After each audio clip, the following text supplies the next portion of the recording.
Jeff, you ready to do some gurgling? I am. All right, here we go. Pellibus hur sutis archemus frigar nobis, cum veste mehi forma fe rinadattest. All right, translation of those and a little bit beyond. In shaggy furs our bodies we enfold, seeking to keep at bay the bitter cold.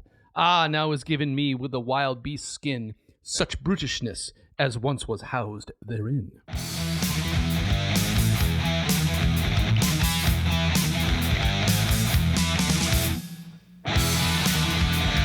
Welcome to Gurgle, a bite-sized podcast from the creators of AdNaserinos. Looking to whet your appetite for the classics? Gurgle will tickle your taste buds and leave you wanting more. And now, from the vomitorium, here are your hosts, Dr. David Noe and Dr. Jeff Winkle.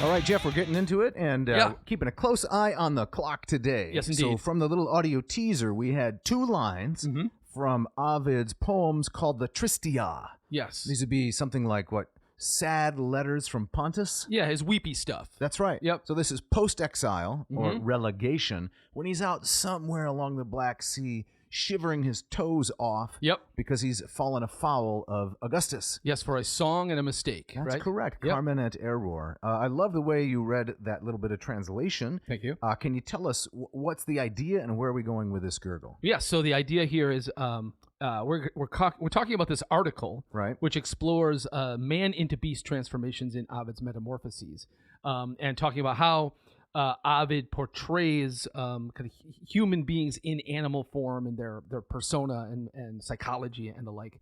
And so at the this quote that we had, which ends the article, we see Ovid talking about himself being dressed in shaggy furs, beating back the cold way out there in exile, the tundra, where he basically has become one of these beasts, transformed, like so many that he wrote about in his poetry. So trapped within an animal's hide, with that brutishness enclosed within. Indeed. Words to that effect. Yeah, so All interesting. Right. So right before we get into it, let's just mention here on this little gurgle that it is brought to you by the good folks at Hackett Publishing. Yep. Hackett Publishing, Hackett. Go there, enter the coupon code AN2026. Get 20% off your entire order and free shipping. And what about Della? And Della, you can go to dellachelka.art. That's DELLACHELPKA.art. Check out her amazing selections there. She is one of our sponsors. And if you put in the coupon code APELLES. That's right, APELLES.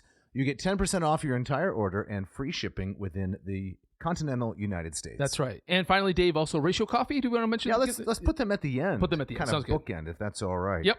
Let it bloom for a moment, if you will. Nicely done. Yes. So, Man into Beast Changes in Ovid by one G.B. Riddehough. Yeah. Now, it's going to take me some time to think up a good pun for G.B., but I got about 30 minutes. Okay. So let's see if I can do it. See what you can do. From the journal Phoenix, Winter 1959, Volume 13, Number 4. Yeah. The Classical Association of Canada.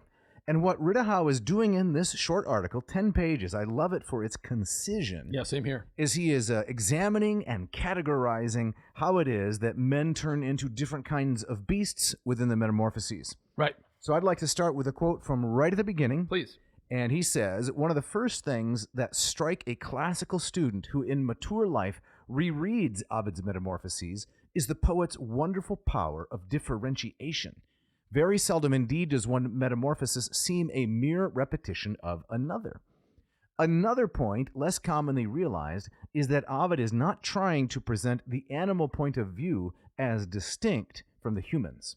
Yeah. So, Jeff, I think this really sets the tone for the entire article. Yes, exactly. So he's, I like to think that I am a classical student returning to the Metamorphoses in mature life. That's right. So I read that first line and thought, hey, he's talking about me. Exactly. Right. But this fascinating ideas of, so many human characters change into animals throughout the Metamorphoses. And Riddehough is saying, I, like others, have noticed that they're all unique. They're all they're very different. But he also has noticed is that we don't get a bestial point of view. No. It's the human psychology remains inside the animal. That's right. And in some ways, the animal exterior then reflects what was always there. Exactly. That's a really fascinating point from my perspective. Mm-hmm.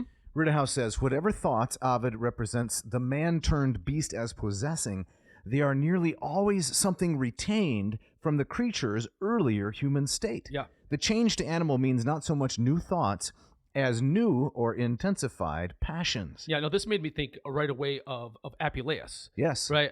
Where the main character Lucius changes into a donkey. The golden ass. The golden ass, yes. And so one of the comic points made in that story is that at the beginning of the story, Lucius, we see him as human.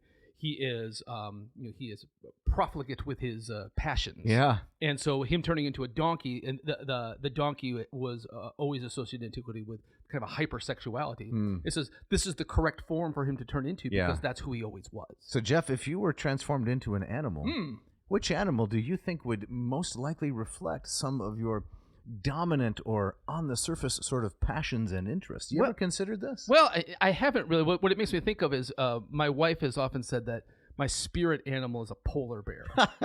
I'm not sure what to make of that. I don't know what a spirit animal is, but the polar bear is the only mammal which will track a human being.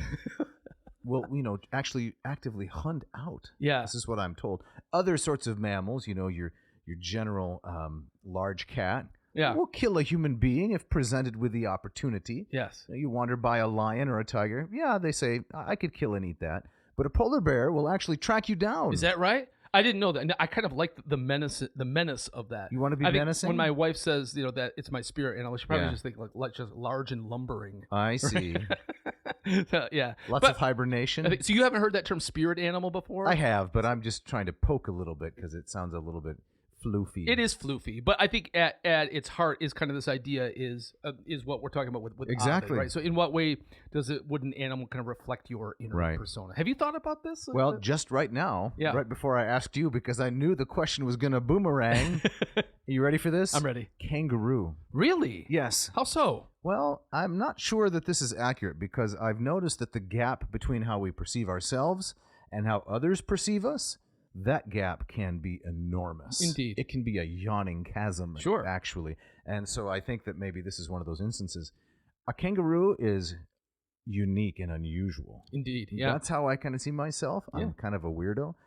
In addition, the kangaroo, I understand, is inexplicably combative. They box. Exactly. Right? Or they can be trained to box. They're just inexplicably combative. There's a internet meme going around where a guy is it's real, right? It's some kind of video. A guy is coming down in a parachute. He's landing. Maybe you've seen it. And he lands. He sticks the landing. There's a big X on some kind of a parking lot where he's supposed to come down with his parachute. And waiting for him on the X is a kangaroo. I've not seen this. And the caption is, the chances of landing your parachute and being attacked by a kangaroo are not zero.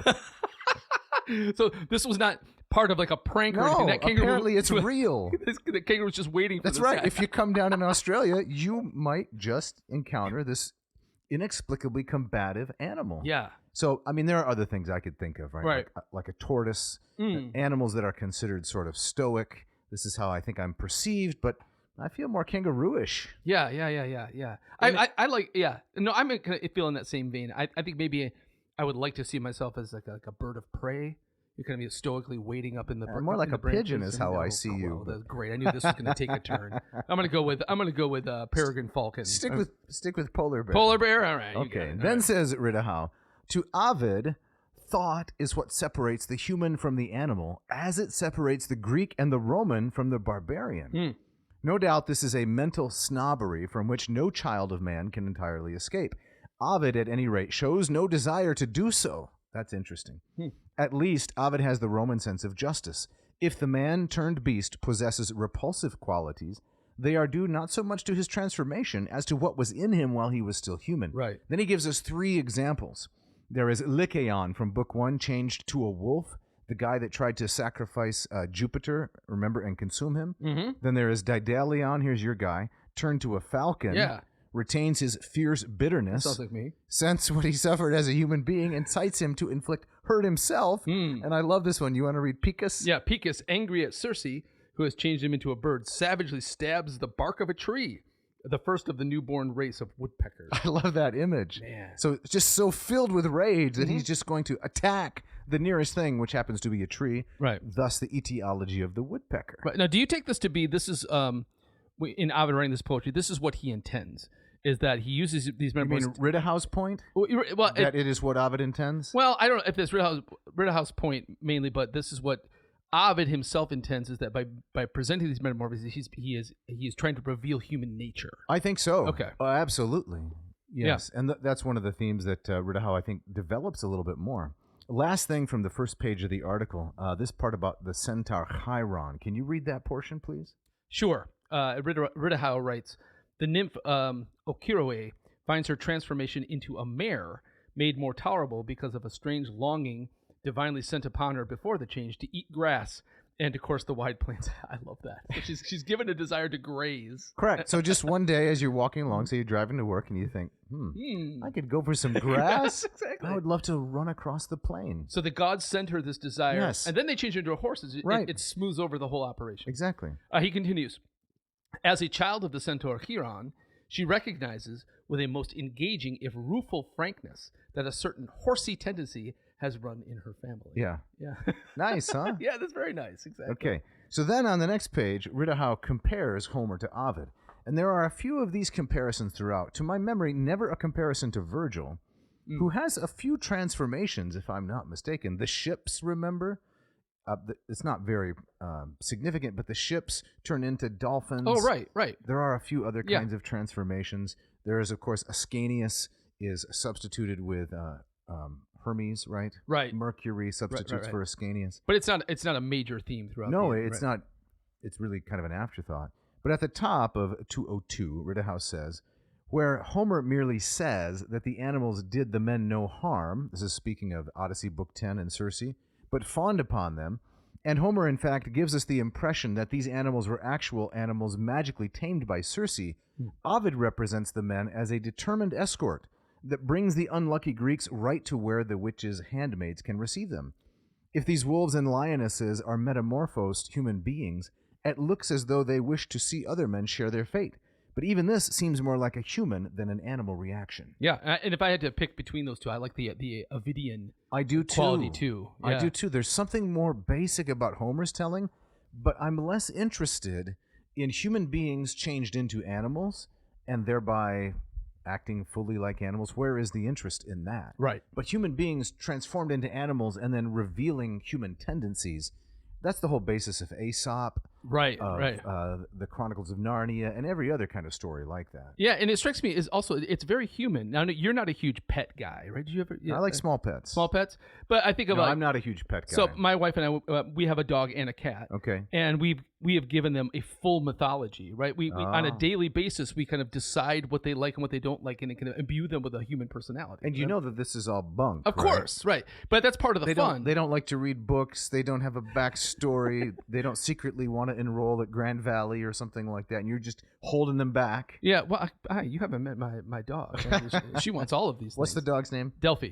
Delphi. Yes. Oh, yeah. I see. But I mean, this is part of the fun of having a pet. You can kind of invent a persona for them. Do people realize that though? Because my impression, now we're going to run far afield for a gurgle, but my impression is that people now genuinely and generally believe that animals do have these traits. Well, yes. And thoughts and personalities. Yes. Oh, I have a larger theory on that. I think as fewer and fewer people are having children anymore, they project all of these things onto their their fur babies.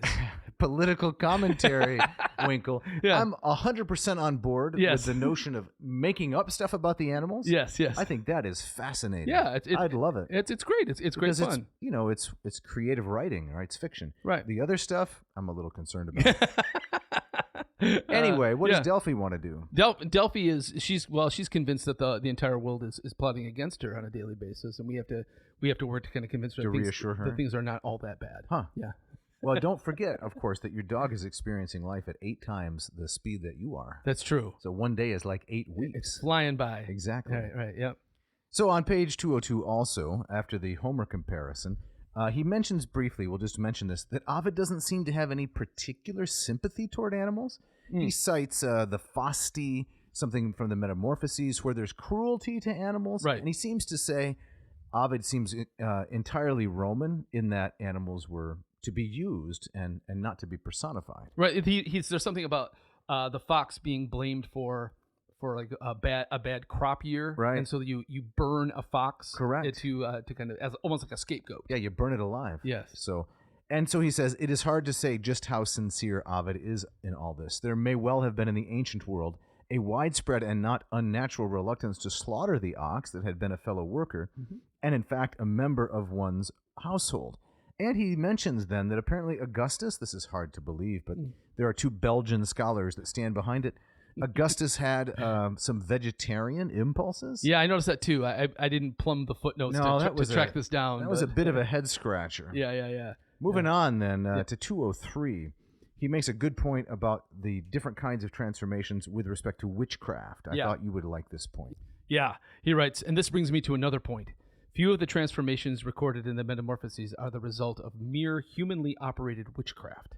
The poem makes little mention of human beings who, though they are nothing more than that, can by some arcane knowledge turn themselves or other persons into animal shape. Now, this cannot have been because Ovid's mental world, I do not say his credulity, found no place for such wonder workers. Beliefs of this kind were rife in the superstitious Italian countryside and in other poems in which metamorphosis was not a dominant theme.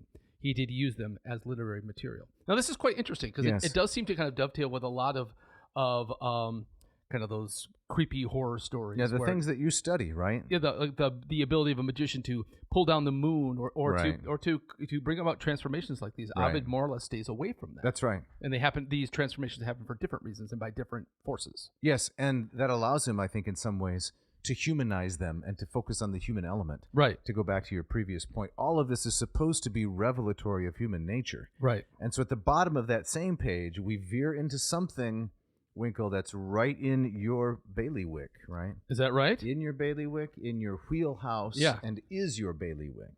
Ovid in the Metamorphoses, says Riddehough, is truly between 2 worlds. Well, there's a word for that, isn't there? Yeah. In fact, I was reading the Wall Street Journal this past week. Yeah. And that very word, the one you like, I have to find the article, is now, according to authors, overused. Oh, my goodness. I'm going to find it. We'll read it on the air. I feel partially responsible for should. that. It's all because of ad nauseum. That word. Says Riddehough, though not in the way that Frankl uses this phrase. Here we have an author, sophisticated, cynical, mocking, sensuous, content as a rule with the vividly pictorial rather than probing mysteries beneath the surface. And yet, confronting him as the raw material of this particular poem is the weird and primitive concept that the boundary can be crossed between shapes, human and animal. I'm not quite sure what he's saying here. So he's saying, on the one hand, it's hard to square the cynical, detached Ovid with someone who's also kind of seriously considering this kind of blurring of human and animal. Is that what he's getting at? I think so. Okay, all right. Didn't strike you as much, apparently. Well, I mean, I couldn't quite grasp kind of the larger point. That Okay. he was Well, let getting me at. go Okay. on. Maybe this will bring some clarity. Says Riddehough, apart from beliefs that certain animal shapes, such as those of bird or snake, are the abode of the human soul after apparent death, or that a god or goddess is especially given to assuming some traditional animal form, there is a strange ambivalence in man himself toward the man-into-beast transformation.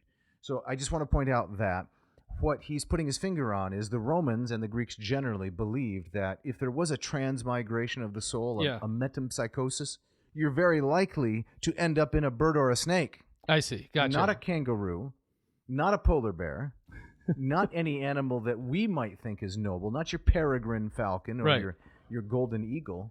You're more likely to end up in some low bird, like a pigeon or, heaven forbid, a snake. So when he mentions here the bird or the snake, this is always determined to be this is a step down. Yeah, and this is your likely destination. I see. Gotcha. As a human soul. Right. And so I think that's the contrast, that Ovid is, he's all of those things that Riddehough describes him as: cynical, mocking, sophisticated, and yet in some sense taking this weird and primitive concept seriously.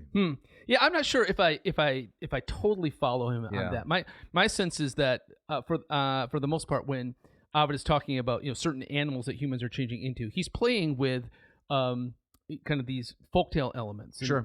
These ideas that we tend to associate with certain kinds of animals. The fox is crafty, the pig is greedy. Right. This kind more so than he's making a comment on metempsychosis. Okay. I don't know. The raven or the crow is very clever. Yes. The elephant has this enormous memory. Right. Things like that. Yeah. The dog is loyal. Yes, exactly. Okay. Well, there's a lot in the center of the article, as we mentioned before we flipped on the microphones, which seems to wander a little bit. It does get a bit squishy. Yes, but I want to read one quote before we kind of move along to the end, and this is on page 204. He says, "It could be a great gift, that is, changing into an animal, but one price to be paid for it would be terribly high. The awfulness of not being able to come back, of living without the creative hand and the expressive tongue." So, Jeff, have you ever seen a polar bear play the guitar? I have not. Or the piano? I have not. These are things you enjoy, am I right? Right. So if you were to become your spirit animal, the polar bear, there's no more piano playing. There's no more blues. All of that is gone. It's gone. Yep. That's right. And of having to accept the non-human for a comrade, a rival, a mate, and young. Yes. So could you get along with, the she-polar bear? Right. I guess only if Beck's spirit animal is the same. Yeah. Again, this brings me back to kind of Lucius in The Golden Ass, is that part of his great tragedy is when he tries to speak and cry out and communicate with humans, it comes out as a braying. That's a braying. And it just amps up his tragedy. Right. So I think also it kind of makes the comparison with Odysseus's men also kind of strikingly unique in that they are changed back. That's kind of right. A rare retransformation. And that seldom happens in yes. Ovid. He continues a little bit here, and I think it's worth discussing. He says, in addition, this terribly high price to pay is that of having to face human beings as enemies, to be fought and outwitted. Right? All the deer that you see along the highway as you're driving along, right? These things need to stay off the roads, but that's their common burden. Or as masters to be toiled for and obeyed. Yeah. The more one valued one's part in human society, the more terrible would it be to suffer banishment from it in the form of reptile, beast, or bird. So I found that compelling. I found that very compelling, and in fact, it kind of sets up the stuff at the end of that article very, very well. It does. Yeah. But before we put this gurgle into a nice little bite-sized package, there's a little bit on 207, two really interesting points that I think we should touch on. Can you get us started on the first one? Yes. Riddehough. Riddehough writes, "It is the innocent rather than the guilty who in Ovid suffer the worst torments of fear in animal shape. Callisto." We talked about Callisto. We did. In one of our, That's right. The Bear Switch Project. There it is. That's what you called it. Callisto, though a bear herself, still dreads other bears. And Io is terrified by her own image in the water. Right. So, Jeff, if you were transformed into your polar bear, would you still be afraid of polar bears? I think I would be. I think you would, too. Yeah. So one of the main advantages of being an animal you wouldn't have, which is a kind of, impermeability or invulnerability to other animals, because the polar bear has got to be somewhere near the apex of predation. Indeed. But if you were one, you would be afraid. Exactly. Yeah, exactly. So it doubles down on the tragedy of being trapped such. So Io is terrified by her own image in the water. It is not merely that, like Actaeon, she perceives what she has become, but as a passage in the Herodes shows, a bovine stupidity makes her bewildered fears the greater. She is frightened by the horns that are her own defenses.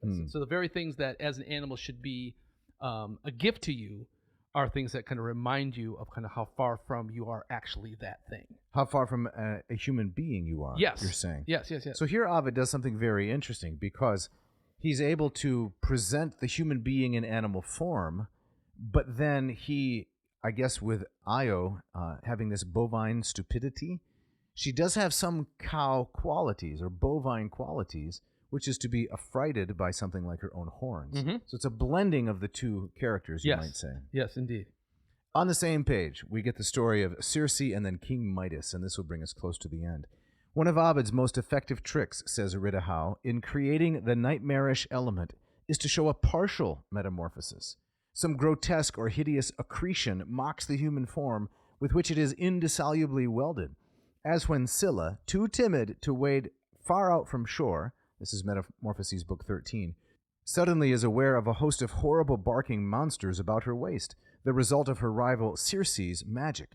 Terror reaches its climax when she realizes that the loathsome things are now inseparable parts of herself. So there's a partial transformation. Right. So would you like to be half a polar bear? And if so, which half? This is getting worse. Right. I don't want to be a polar bear.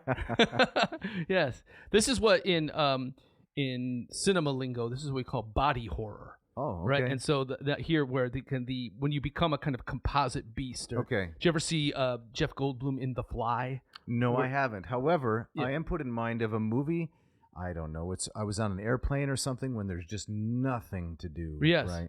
And Peter Jackson of the Lord of the Rings. Yeah. He did some movie about a guy living in South Africa who grew these lobster claw hand things. Yes. Yeah. I don't know what the name of the movie was. I'm blanking on the name too, but I know what you're talking about. I can't remember much of the plot, but it was strangely gripping.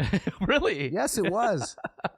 It was kind of sci-fi horror and really stupid, but it held my attention. Maybe just the setting. Yeah, I think that kind of the half transformation. Yes. In some ways, is even more horrific. And what about the half transformation of Midas? Yes, he writes, less crude, but just as sinister in its own way is what Apollo does to the unappreciative ears of King Midas. They become the long, hairy, movable ears of an ass. It sounds funny, so long as you can keep yourself outside the mind of the victim. But this is just what Ovid does not let you do. For one instant, he makes you realize what it is like to have donkey ears, while you sit on a throne from which a shameful revelation may at any moment topple you ignominiously. Huh. Yeah. So that's book 11. So you're put into the mindset of, okay, I'm the king on the throne, and underneath this turban are my donkey ears that I was given as a curse of Apollo because I didn't like his music. Yeah. One little slip. Yep. And I lose all of this. Right. I mean, it's ingenious the way he's on that razor edge between comedy and horror. Yes.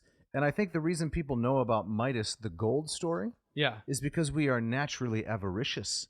The gold story of Midas is nice because wouldn't that be nice? I can turn anything into profit. Right. But the donkey ear story of Midas, nobody knows about. Nobody knows that one. And why is that? Yeah, because it's frightening. It's terrifying. Yeah. Exactly right. Yeah. Well, Dave, let's get to the end of this, all right? So page 209, the very last bit. Yet this long poem, that is the Metamorphoses, is very much Ovid himself, perhaps even more genuinely so than the erotic elegies. So this would be the Amores, the Ars Amatoria, and other such poems, elegies.